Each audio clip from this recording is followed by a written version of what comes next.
ॐ श्रीगौर्या सकलार्थदं निजपदां भोजेन मुक्तिप्रदं प्रौढं विघ्नवनं हरन्तमनघं श्रीधुण्डितुण्डासिना वन्दे चर्मकपालिकोपकरणैर्वैराग्यसौख्यात् परम् नास्तीति प्रदिशन्तमन्तविधुरम् श्रीकाशिकेशं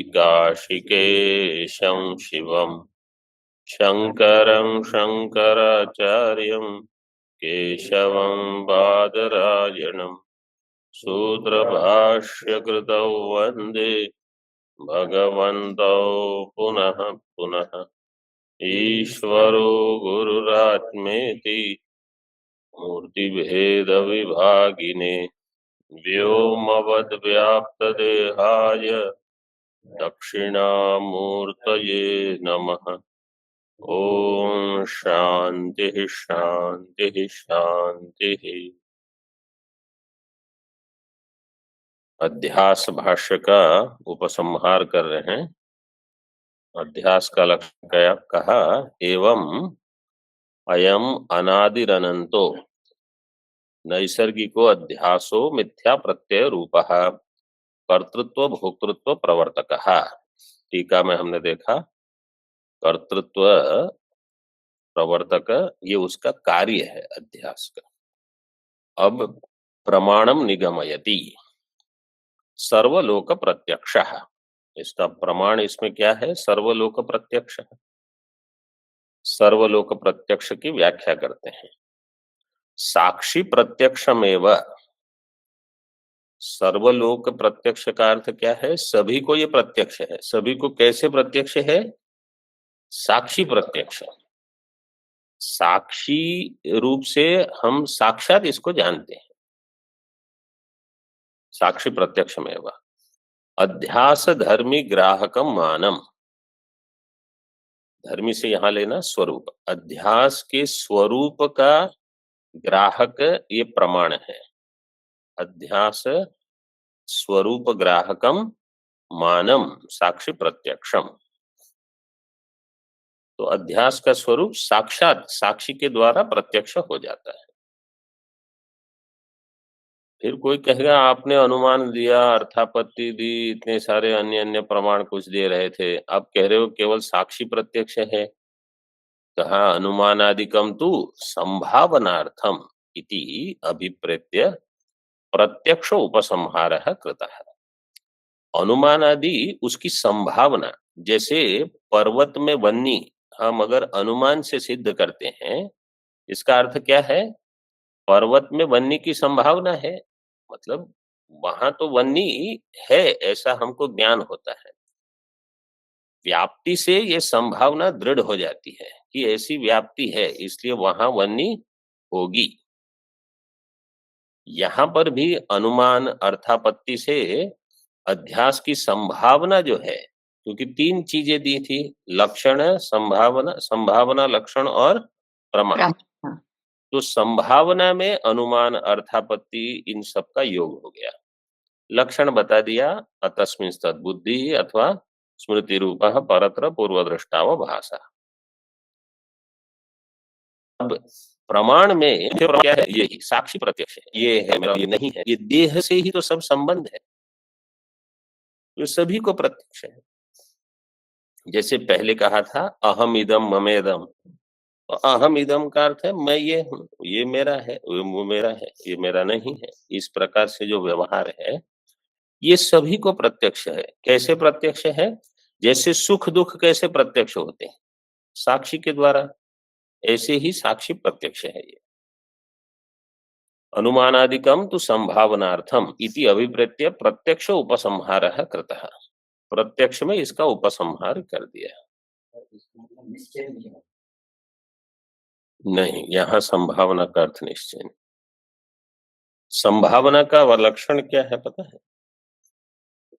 हाँ, उत्कट द्विकोटिक जो संशय होता है उसमें से उत्कट एक कोटि संभावना, तो 2 अगर आपकी कोटियां बन रही है, मतलब विकल्प कि रज्जु भी हो सकता है, सर्प भी हो सकता है।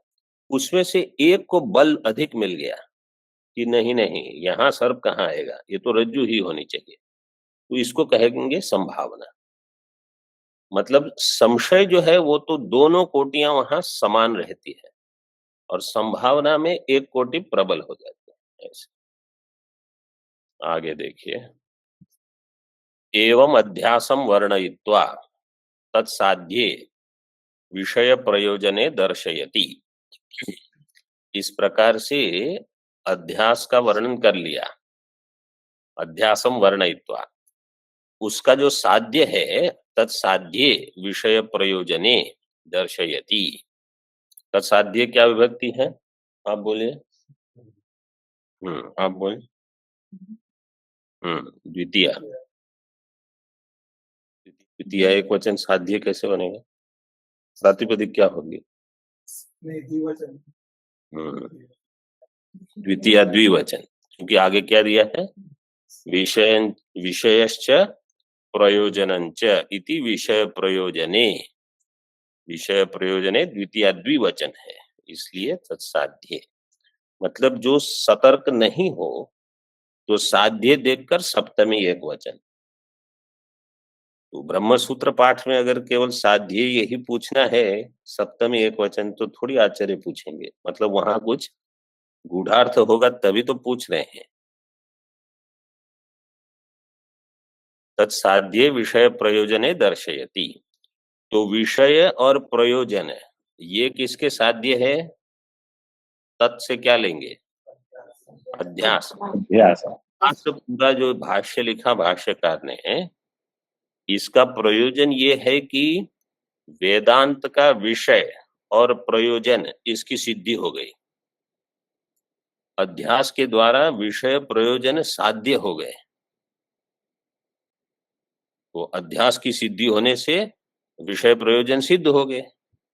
विषय प्रयोजन होने से अनुबंध चतुष्टय के जो 4 थे उसमें से 2 आ गए, सूत्र में अधिकारी बता देंगे। इस प्रकार से अनुबंध चतुष्टय की सिद्धि हो जाएगी, इसलिए ये प्रक्रिया पूरी चल रही है।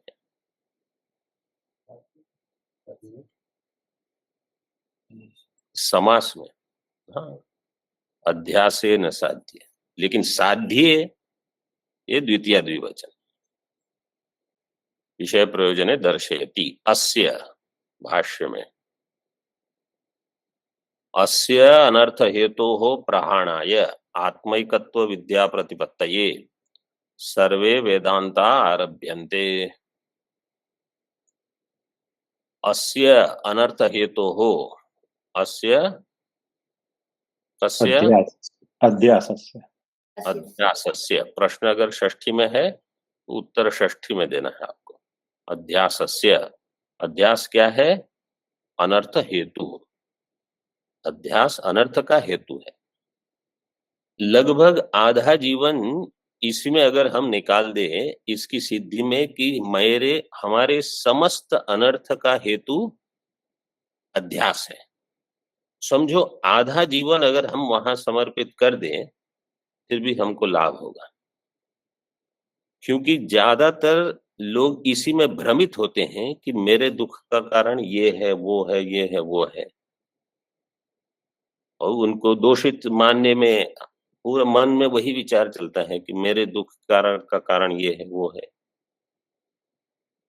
अगर 80 वर्ष की हमारी आयु है, 40 वर्ष अगर इसी में दे दिए, समझो हमने कि मेरी सारी समस्या अध्यास के कारण है, तो भगवान भाष्यकार की पंक्ति हमारे लिए सत्य हो गई। नहीं तो उनके लिए तो सत्य है कि अनर्थ का हेतु क्या है? अध्यास। लेकिन हमारी बुद्धि में अभी ये बैठा ही नहीं कि मेरे समस्त अनर्थ का हेतु अध्यास है। हम समझते हैं वो ये हेतु है, वो हेतु, फिर हम उसकी निवृत्ति में लगे रहेंगे। तो क्या होगा? विचार वही करते रहो, इसको कैसे हटाएं, उनको कैसे बुरा कहें, ये वो अध्यास नहीं हटेगा। ये जहां जहां ऐसा बताया जाता है कि अविद्या ही समस्त दुख का कारण है, अध्यास ही समस्त दुख का कारण है, ये पंक्तियां हमारे लिए अभी तक बैठी नहीं है। ये पंक्ति आचार्य के लिए तो सत्य है, क्योंकि उनको कुछ भी समस्या हुई तो जानते हैं कि ये मैं ब्रह्म हूँ, लेकिन अध्यास के कारण मैं अपने आप को कर्ता भोक्ता मान के बैठा, इसलिए दुखी हूँ।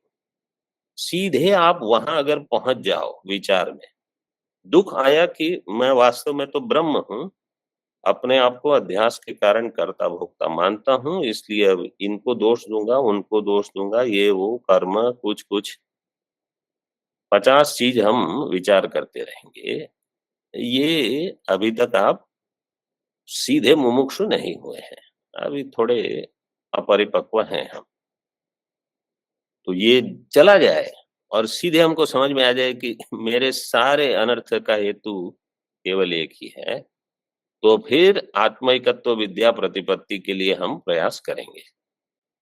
अगर अन्य दुख का कारण है तो उसके निवारण के लिए प्रयास करेंगे। फिर अनर्थ हेतु हो प्रहाणाय नाशाय आत्मैकत्व विद्या प्रतिपत्तये सर्वे वेदांता आरभ्यन्ते। समस्त वेदांत इसीलिए है, अनर्थ के हेतु अध्यास की निवृत्ति के लिए और आत्मैकत्व विद्या की प्रतिपत्ति। प्रतिपत्ति मतलब उस ज्ञान की निष्ठा के लिए, जहां संशय विपर्य न हो, ऐसा ज्ञान, इसी की प्राप्ति के लिए हम प्रयास करते हैं।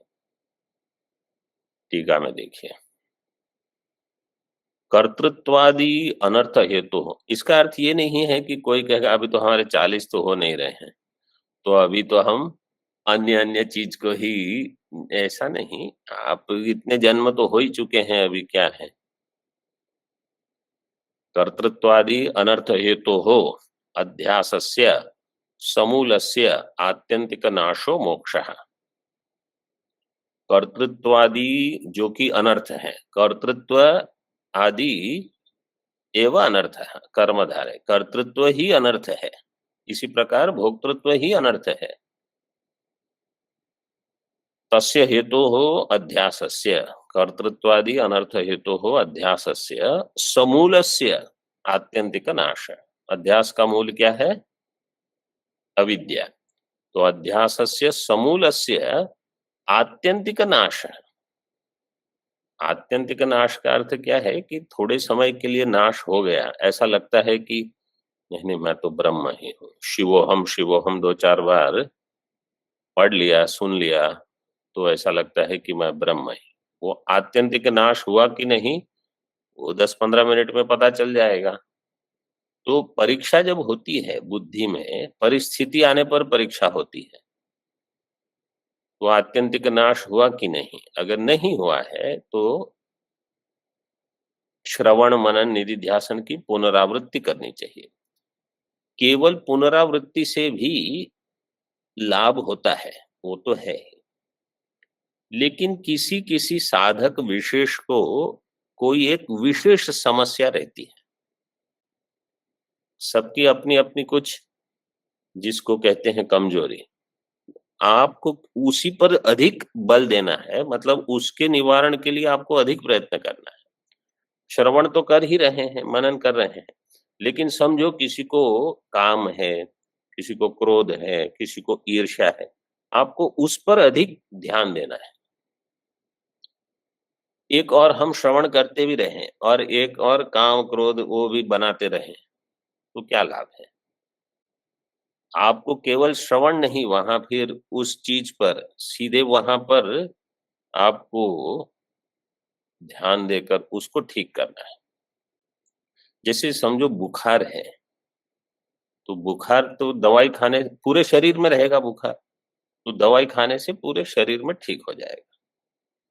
लेकिन समझो कहीं एक हाथ में फोड़ा हुआ है, तो सर्जरी कहाँ करेंगे?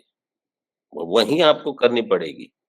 इस हाथ में समस्या है और यहाँ आप लगाते रहो कुछ, तो कुछ नहीं होगा। मतलब जहां समस्या, आपको सीधे वहीं पर समाधान देना होगा।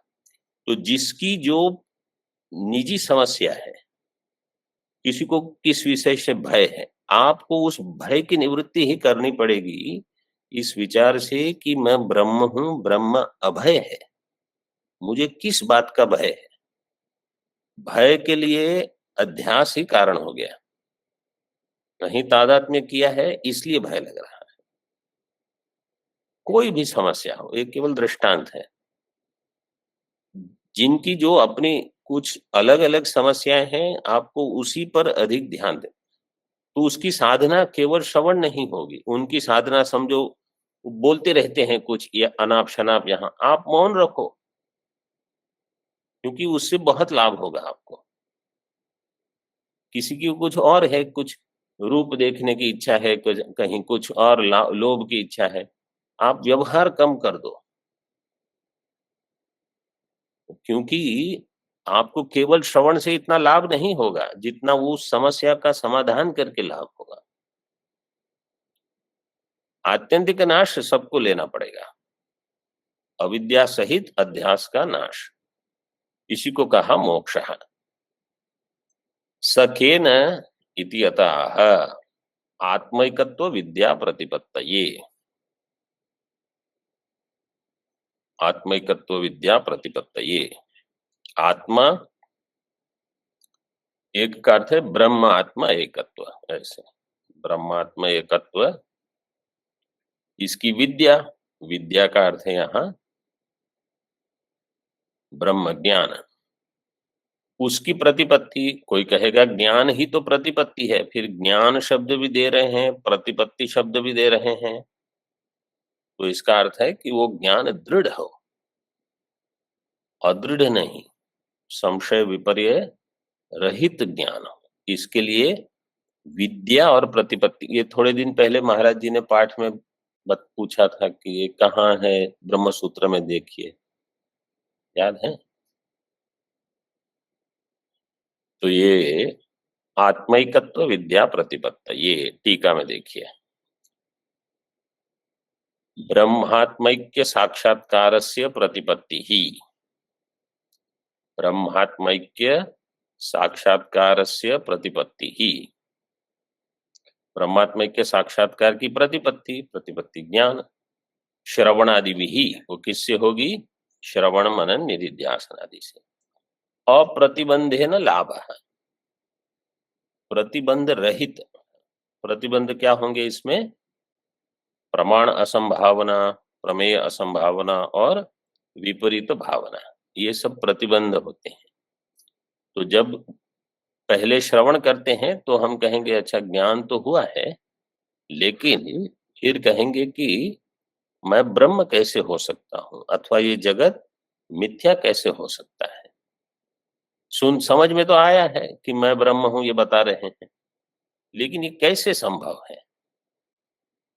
तो प्रमेय असंभावना की निवृत्ति करनी होगी, और श्रवण करने के पश्चात भी विपरीत भावना रहती है। जैसे भरछू का दृष्टांत देखते हैं, वो साक्षात सामने खड़ा है, भरछू राजा के सामने है, लेकिन मंत्रियों ने, सेनापतियों ने बताया है कि भरछू मृत है, ये उसका प्रेत घूम रहा है। तो आप देखकर भी आपको ये बुद्धि नहीं बन रही कि वास्तव में भरछू है। इसी प्रकार ब्रह्म तो मैं हूं ही, श्रवण भी कर लिया इतना, लेकिन ये बुद्धि बन नहीं रही है कि मैं ब्रह्म हूं, वो कहीं प्रतिबंध है। तो ब्रह्म मैं हूं, फिर भी ये बुद्धि क्यों नहीं बन रही? मतलब यहां अगर हम चिंतन बढ़ा देना इस विषय पर कि ये क्यों, ऐसा क्यों हो रहा है। जैसे पहले भी मैंने बताया था कि वो इति त्रिशंकोर वेदानुवचनम, उनकी कितनी स्पष्ट बुद्धि बन जाती है कि मैं ब्रह्म ही हूं। तो प्रतिबंध क्या है? कहीं बहिर्मुखता है, कहीं कुछ है, कहीं मालिन्य है बुद्धि में। तो प्रतिबंध की निवृत्ति के लिए हम सजग रहें। जीवन चल ही रहा है, ये हो रहा है, ऐसे नहीं। वो हमारी, जिसको कहते हैं ना, टॉप प्रायोरिटी बन जाए जीवन में, कि ये सबसे महत्वपूर्ण एक साध्य है हमारा जीवन में, इसी के लिए सब प्रयत्न हो। कोई समय ऐसे यहाँ वहां व्यर्थ न हो। श्रवणादिभिः अप्रतिबंधेन लाभः।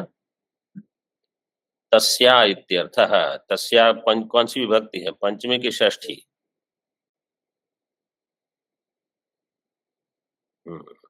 तस्यै इत्यर्थः, क्योंकि प्रतिपत्ता ये दिया है। क्यों तस्या इत्यर्थ, अरित्यर्थ हो जाएगा तो हाँ, पंचमी षष्ठी चतुर्थी ही लगेगी। ठीक है, बढ़िया। अच्छा, यहाँ अब एक और एक विषय, ब्रह्मात्म ऐक्य साक्षात्कार जो दिया है, इसमें दो मत है, एक है विवरण मत और एक है भामती मत। विवरण मत क्या कहता है कि जब भी ज्ञान होगा अपरोक्ष ही होगा। मतलब कौन सा ज्ञान? ब्रह्म का ज्ञान। देखो, न्याय मत जो है ना, इनकी समझ क्या है कि शब्द से जो ज्ञान होगा वो हमेशा परोक्ष होगा। शब्द से जो भी ज्ञान होगा वो परोक्ष ही होगा। दृष्टांत वो देंगे, नद्यास्तीरे पंच फलानि संति। समझो आके किसी ने कह दिया नद्यास्तीरे पंच फलानि संति, तो आपको ज्ञान कैसे होगा उसमें? वहां पंच फल है, वो परोक्ष ज्ञान हुआ, क्योंकि आपको फिर वहां जाके देखना पड़ेगा कि वहां है कि नहीं फल। तो शब्द से परोक्ष ज्ञान मानते हैं, इसलिए शब्द को इतना महत्व नहीं देते जितना उनके अनुमान को देते हैं। अब समझो सामने देवदत्त खड़ा है, आप इंद्रिय से देख रहे हो, ठीक है, और किसी ने आके कह दिया अयम देवदत्तः चैत्रस्य पुत्रः, अयम देवदत्तः चैत्रस्य पुत्रः, तो आपको ज्ञान हुआ कि नहीं? तो यह ज्ञान जो होगा वो परोक्ष होगा कि अपरोक्ष होगा? ये अपरोक्ष होगा। क्यों परोक्ष क्यों होगा? ये चैत्र से पुत्र है, देवदत्त तो सामने खड़ा है, ये चैत्र का पुत्र है, तो अपरोक्ष ज्ञान हो गया। इसमें समझो इसमें परोक्ष हुआ, तो इसका अपरोक्ष क्या होगा? आप देवदत्त की चैत्र से उत्पत्ति थोड़े देखने वाले हो, तो अपरोक्ष ही हुआ। कोई कहेगा अयम वैयाकरण है, तो क्या ज्ञान होगा? अपरोक्ष ज्ञान होगा। अगर हम कहें परोक्ष है, तो इसमें अपरोक्ष क्या होगा? उसकी डिग्री सर्टिफिकेट देखेंगे, वो जो ज्ञान है वो अपरोक्ष ही होगा। तो शब्द से परोक्ष ज्ञान भी होता है, लेकिन अपरोक्ष ज्ञान भी होता है, ये वेदांत का मत है। शब्द से केवल परोक्ष ज्ञान ये आवश्यक नहीं है। विषय अगर साक्षात है अपरोक्ष, तो ज्ञान भी अपरोक्ष होगा। अब विषय परोक्ष है, जैसे कोई धर्म के बारे में बताएगा तो धर्म का ज्ञान परोक्ष होगा, क्योंकि विषय परोक्ष है। तो जैसा विषय उस प्रकार से ज्ञान। शब्द का प्रयोजन ये है, तो हम ये नहीं कहेंगे कि शब्द से हमेशा अपरोक्ष ही होगा, लेकिन हम ये स्वीकार भी नहीं करेंगे कि शब्द से हमेशा परोक्ष ज्ञान ही होगा। शब्द से दोनों प्रकार के ज्ञान संभव है। वेदांत का इसमें सबसे प्रबल दृष्टांत क्या है? दशमस्त्वमसि, ये तुम 10वें हो, इसमें कौन सा ज्ञान होगा? तो पंचदशी में ऐसे विभाग किया है कि पहले परोक्ष ज्ञान होगा, फिर, लेकिन परोक्ष ज्ञान का अर्थ वहां क्या है? तुम 10वें हो ऐसा नहीं है। दशमः न मृतः, ये परोक्ष ज्ञान है कि 10वां मृत नहीं है। जब सब रोते हैं, वो तृप्ति दीप में 7 अवस्थाएं दी हैं। अविद्या, हाँ किसको याद है? अविद्या, आवरण, विक्षेप, परोक्ष ज्ञान, अपरोक्ष ज्ञान, आत्यंतिक दुख निवृत्ति और तृप्ति। ऐसे तृप्ति दीप में 7 अवस्थाएं बताई है, याद है ना? अविद्या, आवरण, विक्षेप, इसके बाद परोक्ष ज्ञान। तो जब दशमः नष्टः ऐसे सब रो रहे हैं, तो उनको केवल पहले तो जो आप्त पुरुष आता है वो कहता है कि दशमो न नष्टः न मृतः, तो इतना ज्ञान हो जाता है कि अच्छा, कम से कम रोना अभी बंद कर दो क्योंकि वो मरा नहीं। अब वो कौन है, कहाँ है? तो दशम स्वमसि, वो जो उपदेश दिया जाएगा, वो तो सीधे अपरोक्ष ज्ञान देगा। वो दशम स्वमसि तो ढूँढते थोड़ी रहेंगे कि कोई तो है 10वां। तो जब कहा कि दशमः न मृतः, तो तब परोक्ष ज्ञान है। फिर अब वाक्य से जहाँ विषय अपरोक्ष है, वहाँ ज्ञान भी अपरोक्ष ही मानना पड़ेगा आपको।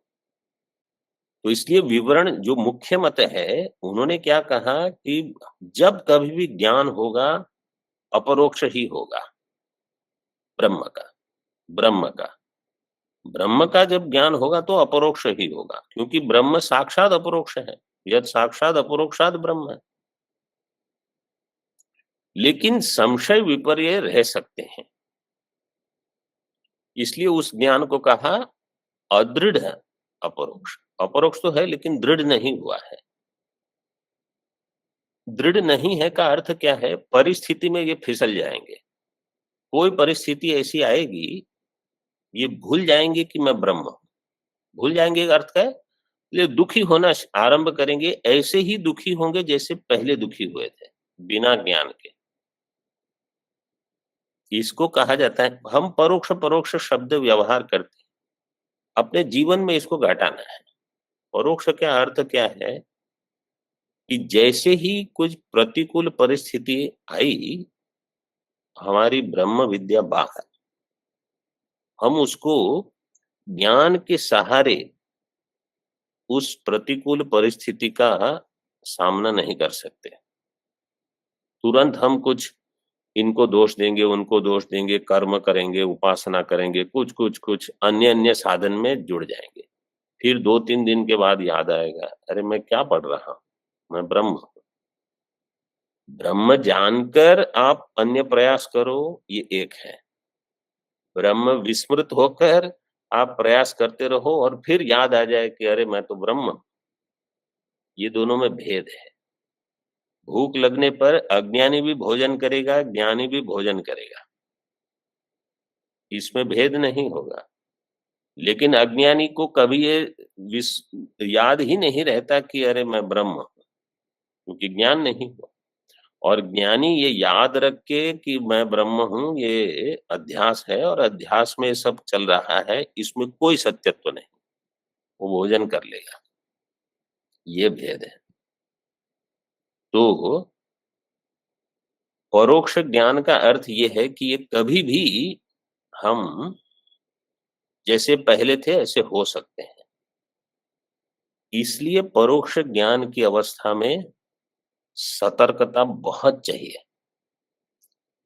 गुरुकुलवास का मुख्य प्रयोजन क्या है कि आप ऐसी जगह रहो जहां बाह्य वातावरण न आए, ताकि आप इसमें संभाल के रह सकते। आप रोज साधुओं को देखो, अध्ययन करो, साधना करते रहो, और आपको कोई ये न कहे कि अब वो करो, काम करो, वहां जाओ, यहाँ जाओ, ये सब करने की कोई आवश्यकता नहीं। जो भी करो आप केवल इस भावना से करते रहो कि ब्रह्म भाव में मन लगा रहे। गुरुकुलवास का ये बहुत बड़ा लाभ है। बाहर रहोगे तो हर प्रकार के लोग आएंगे, बात करेंगे, कुछ फिर बस मन इसी में चलता रहेगा। इसलिए गुरुकुल में भी अगर कोई मिलने आता है, तो अगर वो साधक नहीं है, मुमुक्षु नहीं है, तो कम से कम बात करके उनको कहो अभी आप जाइए, बस क्या है, प्रयोजन तो है नहीं कुछ। और सबसे बढ़िया ये है कि कह दो अभी पाठ है, आना है तो बैठो इसमें। तो ब्रह्म सूत्र सुनेंगे थोड़े समय, फिर क्या करेंगे? बोले ये स्वामी के पास जाके कोई तो पाठ बन, जब या तो आप खुद पाठ में चले जाओ या पाठ चलाओ, बस इससे ये सबसे बड़ा आपका बल हो जाएगा। और जो मुमुक्षु है वो आके बैठेंगे, कोई अन्य बात क्या करेंगे? बोले वो तो पूरे दिन पाठ में ही रहते हैं, क्या करेंगे? बहुत अच्छा है। एक महात्मा कहते थे बीमार लोग अच्छे रहते हैं, बीमार रहेंगे तो कोई आएगा नहीं ज्यादा बात करने। बोले वो खुद बीमार है, हमको बीमार कर देंगे, उनके पास मत जाओ। और दूसरा, जो बीमार व्यक्ति होती है ना, उनको कामनाएं कहाँ होगी? शरीर ही ठीक नहीं है तो कामना क्या करेंगे? बोले यही ठीक हो जाए बस। तो उनको भी इधर-उधर, तो आप खाली कह दो हम ठीक नहीं है, भगवान का नाम लेते रहो, ब्रह्म चिंतन करो, ऐसा कहते थे। ठीक है, तो ये हो गया विवरण मत। भामती मत में क्या कहते हैं कि ज्ञान शब्द से जो ज्ञान होगा, श्रवण से, वो परोक्ष ही होगा, वो ऐसा मानते हैं। वेदांत परिभाषा में ये बताया है, शब्द से जो ज्ञान होगा वो परोक्ष होगा। फिर निधिध्यासन से जो ज्ञान होगा वही अपरोक्ष होगा। भामती प्रस्थान में ज्ञान का करण किसको माना है? निधिध्यासन। किसने क्या उत्तर दिया? मतलब सभी लोग यहाँ। अच्छा, मैं बताता हूँ, देखो, विवरण में महावाक्य को करण माना, ठीक है। भामती में किसको करण माना? अब प्रश्न है, मन को। मन को करण मानते हैं भामती में। महावाक्य करण बनेगा श्रवण की क्रिया से, और निधिध्यासन में मन को करण मानेंगे। ये भेद है, इसलिए वो मनसा एव इदम आप्तव्यम, उसको बहुत महत्व देंगे। नेहा नास्ति किंचन इत्यादि जो मंत्र है उसको। ये विचार हमने किया है जब हम भामती विवरण इन दोनों ग्रंथ पर मीमांसा कर रहे थे। बहुत लोगों ने श्रवण किया भी है, लेकिन विस्मृत है। तो ब्रह्मात्मैक्य साक्षात्कारस्य प्रतिपत्ति ही श्रवणादिभिः अप्रतिबंधेन लाभः तस्यै इत्यर्थः। विद्यायाम कारणम आह, विद्या का कारण देते हैं, सर्वे वेदांता आरभ्यन्ते, समस्त वेदांत मतलब सारे मंत्र इसी के लिए है। आरभ्यन्ते का अर्थ है अधीत्य विचार्यन्ते। वेदांत का आरंभ करना का अर्थ क्या है? अध्ययन करके विचार करना। कोई कहेगा ये क्या पूरे दिन पढ़ते रहते हैं? विचार करो। विचार करो का अर्थ क्या है? अध्ययन करो, और क्या? विचार कैसे करेंगे? श्रवण से ही विचार होगा, मनन से ही विचार होगा। शास्त्र बंद करके, आंख बंद करके विचार करेंगे तो क्या विचार होगा? 5-7 मिनट कुछ ब्रह्म विचार होगा, फिर प्रपंच आरंभ हो जाएगा। यहाँ वो करना है, वहां ये करना है। हमारे एक महात्मा बढ़िया बताते थे, वो कहते थे लोग ध्यान में बैठते हैं, किसी के बारे में बता रहेंगे ऐसे ही, उनके वहां कुछ निर्माण कार्य चल रहा था, तो ध्यान में वो ही चल रहा था। फिर बाथरूम थोड़ा यहाँ कर लेंगे, फिर ये कमरा थोड़ा इधर हो, फिर ये इधर हो, उधर। आधे घंटे ध्यान हुआ, क्या ध्यान हुआ? बाथरूम कहाँ से यहाँ से हटाना है, उसको वहां करना है, इसको ये, ऐसा हो जाता है। इसलिए शास्त्र पकड़ के अध्ययन करो, तो उसमें फिर बुद्धि यहाँ वहां नहीं जाए, नहीं तो ऐसे ही होते रहेगा।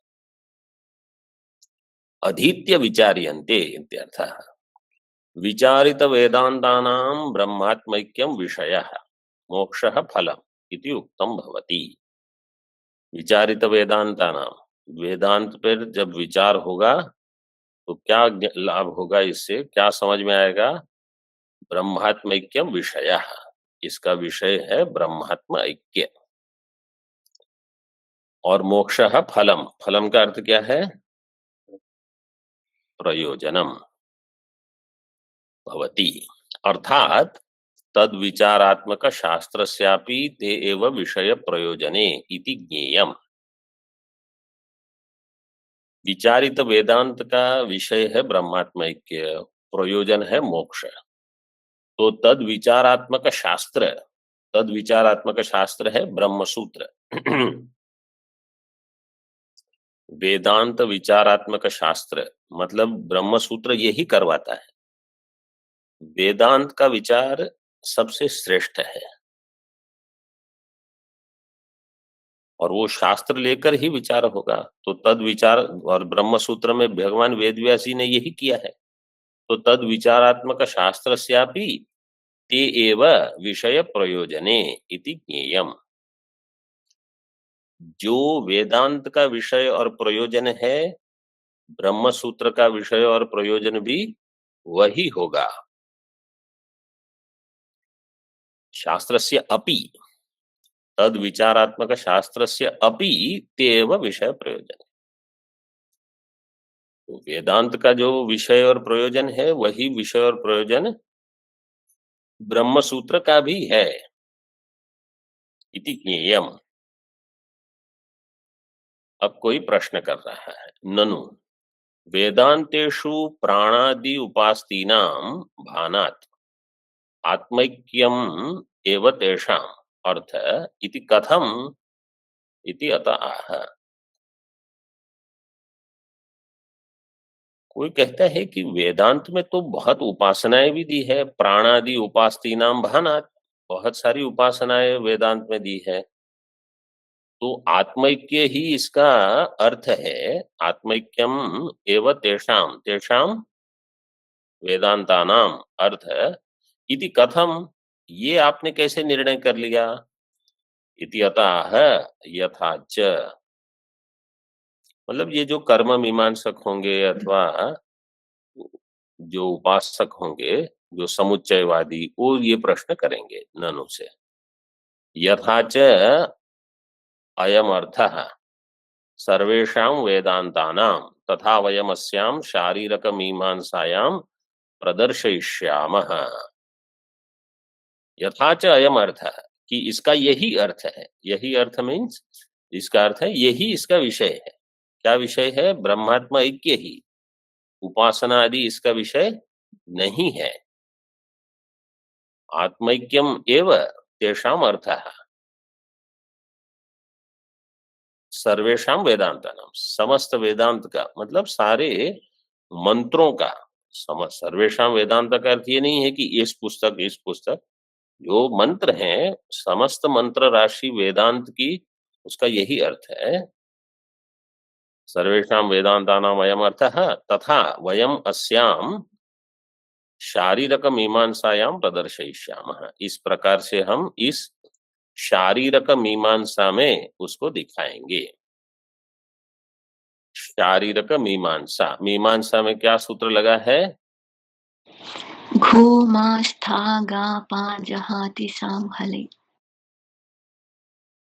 किसके लिए है वो? इकारा, आकारा will change into इकारा। तो मीमांसा में मान बददान शान भ्यो दीर्घस्य अभ्यासस्य, इस सूत्र का क्या होगा? इस सूत्र से होगा। अभ्यास का जो दीर्घ है, इन धातुओं में मान बद दान शान, इन धातुओं में इस सूत्र से दीर्घश्चाभ्यासस्य मीमांसायाम, वो दीर्घ उससे होगा। प्रदर्शयिष्यामः, शारीरक पद, इसकी व्याख्या करते हैं टीकाकार। शरीरमेव शरीरकम कुत्सितत्वात्, शरीरमेव शरीरकम, इसमें पाणिनि सूत्र है कुत्सिते, कुत्सिते सूत्र है 5-3-74, 5374 लघु में 5-3-74, 5-3-7 कुत्सिते। तो कुत्सित अर्थ में जैसे अश्व के लिए अश्वकः, अश्वकः का अर्थ है अब ये अश्व रहा नहीं, बिल्कुल उपयोगी नहीं है ऐसे, इसलिए कुत्सित अर्थ में अश्वकः। निंदित, हाँ। शरीरमेव शरीरकम कुत्सितत्वात्, तन निवासी शारीरको जीवः। तन निवासी, इसके लिए भी सूत्र है सोऽस्य निवासः, 4-3-89, वो नीचे हिंदी में दिया है 89, हाँ हाँ। सोऽस्य निवासः, सोऽस्य यह जिसका निवास है, इसमें स्वार्थ में अण प्रत्यय लगेगा, तो अथवा इसके कहते हैं शरीरे भवः शारीरः, तो यहाँ तन निवासी शारीरको जीव, शरीर में जो कि कुत्सित है, केवल स्थूल नहीं, स्थूल सूक्ष्म सब, वहां जो रहता है, जो जिसका निवास यह स्थूल सूक्ष्म शरीर है, वो किसका निवास है? जीव का। तो शारीरक से अर्थ हो गया जीवा, शारीरक। ठीक है। तस्य ब्रह्म विचारो मीमांसा, उस जीव का ब्रह्मत्व विचार, मतलब जीव वास्तव में ब्रह्म है, इस प्रकार से विचार इस ग्रंथ में वो होगा। मतलब भाष्यकार ने शब्द शारीरक मीमांसा भी कैसे दिया? तो जीव जो कि शारीरक है, शरीर में है, कुत्सित अर्थ में है, उसका ब्रह्मत्व का विचार, विचार है मीमांसा। तस्याम, तस्याम, तस्याम का अर्थ क्या होगा? शारीरक। मीमांसा उपास्तीनां चित्तैकाग्र्य द्वारा आत्मैक्य ज्ञानार्थत्वात् तद वाक्यानामपि महातात्पर्यम ऐक्ये इति वक्ष्यति। और ये जो उपासनाएं हैं, उसका प्रयोजन अभी तो केवल संक्षेप में बता देते हैं। उपास्तीनां चित्त एकाग्र्य द्वारा, उनका प्रयोजन है चित्त एकाग्रता। आत्मैक्य ज्ञानार्थत्वात्, वो एकाग्रता किस लिए है? आत्मैक्य ज्ञान के लिए। इसलिए तद वाक्यानामपि महातात्पर्यम ऐक्य इति वक्ष्यति। उपासना के जो वाक्य है उनका भी महातात्पर्य ऐक्य में ही है, इति वक्ष्यते। एवं अध्यासोक्त्या ब्रह्मात्मैक्ये विरोधाभावेन विषय प्रयोजनवत्वात् शास्त्रम आरंभणीयम इति दर्शितम। इस प्रकार से अध्यास का वर्णन करके ब्रह्मात्म ऐक्य विरोधाभावेन, अब ब्रह्मात्म ऐक्य में कोई विरोध नहीं रहा, मतलब विषय हो सकता है, प्रयोजन संभव है। तो शास्त्र कैसा हो गया अब? विषय प्रयोजनवत, विषय प्रयोजनवत्वात् शास्त्रम आरंभणीयम इति दर्शितम। इस प्रकार से यहाँ प्रथम वर्णक समाप्त हुआ। ओम पूर्णमदः पूर्णमिदं पूर्णात् पूर्णमुदच्यते पूर्णस्य पूर्णमादाय पूर्णमेवावशिष्यते। ओम शांति शांति शांति। शंकरं शंकराचार्यं केशवं बादरायणं सूत्रभाष्यकृतौ वन्दे भगवन्तौ पुनः पुनः। ईश्वरो गुरुरात्मेति मूर्तिभेदविभागिने व्योमवद्व्याप्तदेहाय दक्षिणामूर्तये नमः। ओम शांति शांति शांति।